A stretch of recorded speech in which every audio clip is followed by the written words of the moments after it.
Selamat siang, Prof. Selamat siang. Ini kami dari Lawyer Justice nih sedang investigasi terkait dengan sirkuit kawasan Mandalika yang sempat jadi salah satu yang digembar-gemburkan sebagai kawasan wisata masa depan.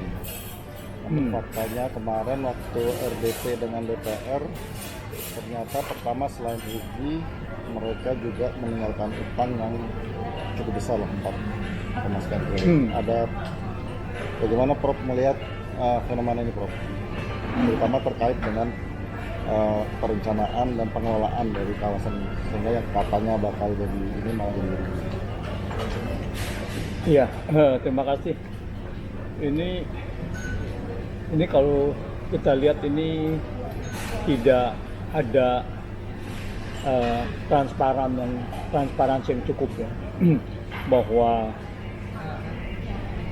masyarakat tahunya bahwa ini gembar-gembornya luar biasa, tetapi begitu menghadap DPR minta penyertaan modal tambahan dan utangnya baru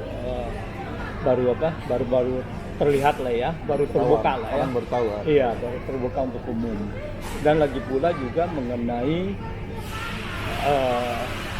kerugian. Kalau nggak salah yang ditanya Superbike ini ruginya 100 miliar, MotoGP 50 miliar, cuma satu kali event per event ya. Nah, ini kan luar biasa karena sponsor untuk Mandalika ini hampir banyak BUMN besar itu melakukan sponsor gitu, terutama Pertamina yang mengatakan bahwa bahkan itu sirkuitnya di Pertamina Mandalika ya. Betul. Nah, terus kemudian ada PLN juga ya, terus kemudian kalau nggak salah ada Angkasa Pura juga gitu. Nah itu semuanya untuk mendukung mereka punya sekalian pariwisata. Nah ini berapa sih sebetulnya pemasukan untuk dari sponsor, dari tiket, dan dari berapa pengeluarannya, kok bisa rugi sampai sebegitu besar gitu kan? Dan ini kerugian penyelenggaraan, bukan terkait investasi. Yang tadi kita lihat itu ada investasinya ya. yang triliun itu semuanya kebanyakan utang ya untuk investasi gitu. Nah ini menurut saya ya kita juga sayangkan kalau seandainya menurut kabar juga bahwa DPR langsung menyetujui gitu ya. Nah ini apa tidak ada perlu audit lebih mendalam gitu. Ini kan uang masyarakat yang awalnya katanya bahwa ini adalah B2B kan gitu kan, semuanya adalah bisnis ya. Nah tapi kenapa harus dalam sekian waktu dekat itu harus ditalangin untuk sekian besar, 1,2 triliun mintanya itu ya, 1,19 triliun, 1,2 triliun. Nah ini saya rasa perlu investigasi lebih dalam gitu, biar semuanya terbuka, kerugiannya ada di mana gitu kan. Ini artinya nih kan yang diminta PMN itu nih juga agak unik sebenarnya, karena PMN diminta untuk membayar utang, bukan untuk investasi baru. Artinya sejak ini digongkan atau sejak ini dioperasionalkan, sepertinya memang belum pernah mendapat laba. Bahkan dari pinggir ini ada rencana mau menghapus event WSBK karena yang tadi itu rugi 100 miliar. Ini artinya setelah ada PMN, tapi kemudian kalau dua event ini dihapus, nanti kan ini barang jadi malah semakin tidak ada masa depannya gitu. Itu gimana Pak ini? Ya sebetulnya kan pertama adalah bahwa ini kan mereka sudah tidak bisa bayar utang jangka pendek. Nah harusnya ini kan sudah dalam kategori sebetulnya pilot. Kan gitu kan. Nah dalam pilot itu kan perlu diselidiki lagi kenapa itu bisa pilot gitu. Nah ini yang harus dilakukan gitu, bahwa apakah tidak ada perencanaan, kenapa bahwa utang jangka pendeknya 1,2 triliun ya benar-benar minta PMN-nya juga modalnya juga 1,2 triliun juga untuk bayar utang jangka pendek gitu kan, yang tadi dikatakan ya. Jadi ini sudah bukan untuk ya bukan bukan penyertaan modal negara lagi, tapi ini adalah memang bailout ya. Bailout ya, berarti ini sudah bangkrut, pilot ya, lalu kemudian minta tambah untuk bailout itu. Nah ini harus ini kan, jadi kedepannya ya kalau begini kan yang utangnya kalau nggak salah kan 4,6 triliun total ya, 1,2 triliun jangka pendek, 3,4 triliun itu jangka panjang. Nah, yang 3,4 triliun ini kan akan jatuh tempo juga. Nah, berapa lama gitu kan? Dan pasti akan minta PMN lagi gitu. Nah, ini yang harus semuanya terbuka secara transparan kepada publik gitu. Nah, ini ya kita sesalkan kenapa DPR bisa langsung menyetujui yang 1,2. Ini harus menyeluruh diinvestigasi. Ini memang harusnya sepertinya kalau memang ini kecenderungannya bailout, harusnya sebelum disetujui mestinya DPR mencari tahu dulu kenapa ini harus bailout, harus tidak bisa bayar utang ini, harusnya gitu. Iya, harusnya begitu kan. Dia tanya dan bagaimana kelanggengannya kan gitu kan ke depannya gitu. Apakah kalau memang akan menghabiskan uang negara lagi, akan minta tambahan lagi, ya apakah tidak lebih baik ini di likuidasi aja, misalkan begitu kan. Nah ya ini bagaimana gitu, kalau dia tidak bisa dilikuidasi, nah siapa yang bertanggung jawab untuk ini? Kan mesti ada orang penanggung jawabnya gitu. Nah ini yang menarik nih bahasa likuidasi ini Prof, karena ini kan kreditur terbesarnya kalau nggak salah ini kan bank investasi dari China. Ya. Nah kalau dilikuidasi ini kemudian apakah otomatis nanti asetnya dimiliki bank China ini atau gimana? Nah iya, ini kalau nggak salah ini salah satu 3,6 triliun itu pembangunan itu adalah dari AIIB, yaitu yang dari apa ya namanya Asian Investment Bank gitu, bukan development lagi, infrastructure bank gitu, AIIB. Nah itu AIIB ini adalah dimotori oleh China. Nah itu total utang ke sana. Nah itu kita lihat kalau dia mau ngambil kawasan itu, ya memang dia bisa mungkin pada saat itu diserahkan sebagai jaminan gitu. Tapi itu kan kawasan jadi kan, nah itu harus dilihat gitu. Artinya ini yang dinamakan salah satu yang hidden debt. Ini kan utang yang tersembunyi. Ini yang selama ini yang banyak sekali disuarakan oleh masyarakat. Ini ternyata ada yang namanya jebakan utang. Nah, apakah ini juga gitu kan? Dan kalau itu dilikuidasi nanti nilainya pun sangat rendah sekali gitu. Nah, ini yang harus diusut tuntas gitu. Kalau agak ditarik agak tinggi jauh sedikit, agak ke atas sedikit, Prof melihat nggak ada similar atau kesamaan nggak pola yang digunakan di dalam Mandalika ini dengan proyek-proyek lain yang dalam tanda kutipnya agak-agak mangkrak nih, seperti misalnya kereta cepat lah yang paling populer saat ini tuh. Di depan mereka juga bilangnya hampir sama nih, B2B,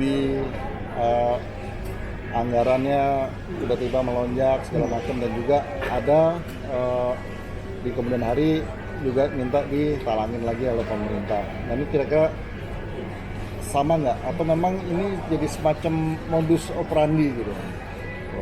Benar, saya setuju tuh. Ini sepertinya ada suatu modus bahwa mau investasi besar-besaran gitu, tapi dengan utang ya.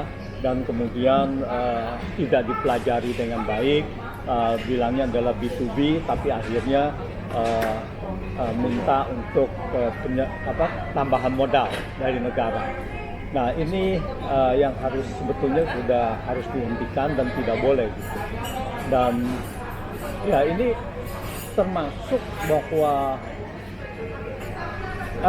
bisa dibilang bahwa ini menjadi pembohongan publik atau tidak kan gitu kan.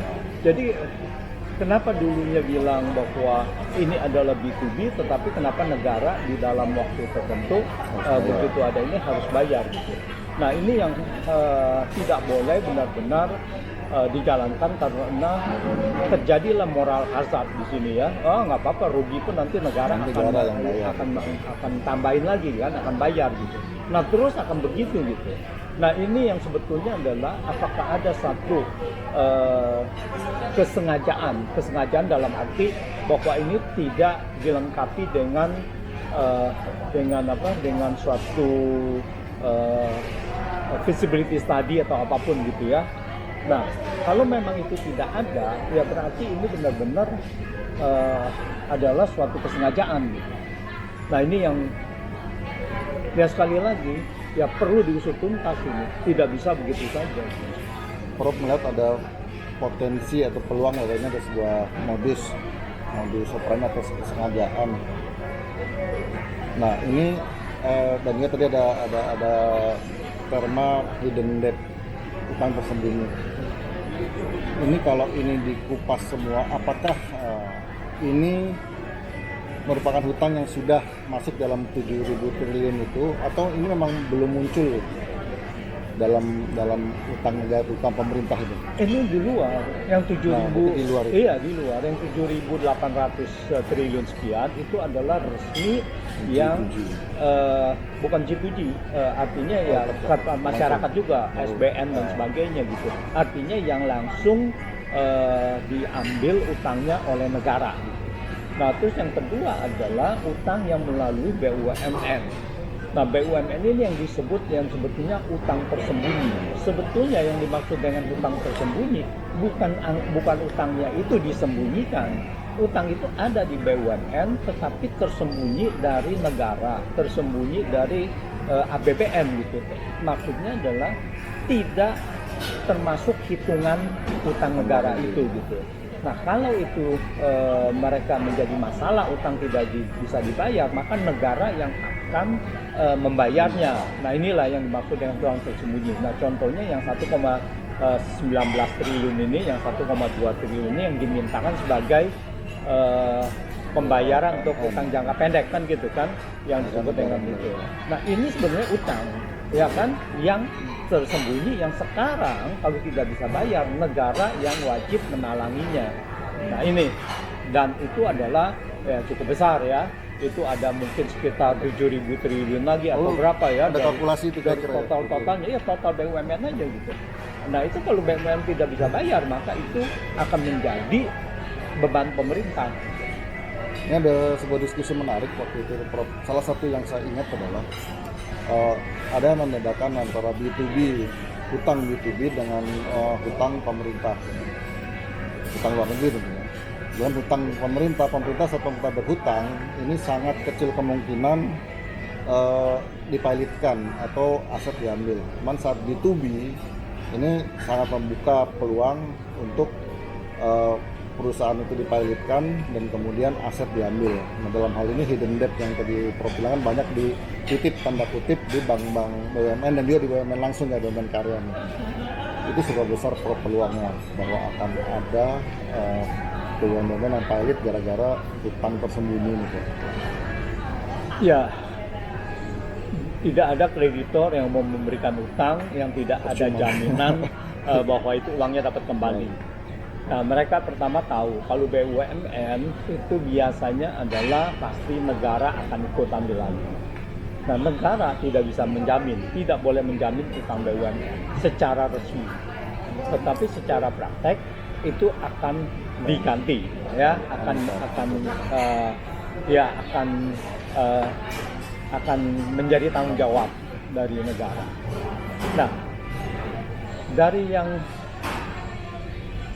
kalau B2B pasti ada agunannya juga yang diagunkan, meskipun itu di luar itu adalah negara juga akan itu, tetapi mereka juga pasti akan minta apa jaminannya. Nah ini yang kita khawatirkan, apa jaminannya dari Mandalika tadi ya, ITDC ya atau apapun itu, pembangunan itu apa yang perlu yang harus dijaminkan kepada mereka, apa yang akan disita tentunya. Iya, apakah itu akan menjadi itu atau bagaimana gitu. Karena ini menjadi penting gitu. Jangan sampai satu kawasan yang nanti disita, artinya kan benar-benar seolah-olah 20.000 hektar gitu. kurang Waduh. lebih kurang lebih. Nah ya itu dia. Jadi ini yang harus diinikan bahwa apakah itu tidak menyalahi peraturan dan undang-undang gitu. Karena BUMN juga tidak bisa menjaminkan tanah negara. iya yang negara gitu. Karena dia ada hak untuk development aja gitu kan. Nah ini yang harus diusut gitu. Nah kita tidak tahu bagaimana detailnya ya. Nah, itulah semoga bisa diketahui detail ini supaya bisa transparan ke publik gitu kan. Mungkin dari investigasi tadi Prof Iya. terjadi di DPR atau dari Iya. pemerintah gitu. Nah ini agak mungkin ini untuk closing, tapi ini juga relasi yang sangat detail dari tadi itu. Salah satu yang tadi Prof sebut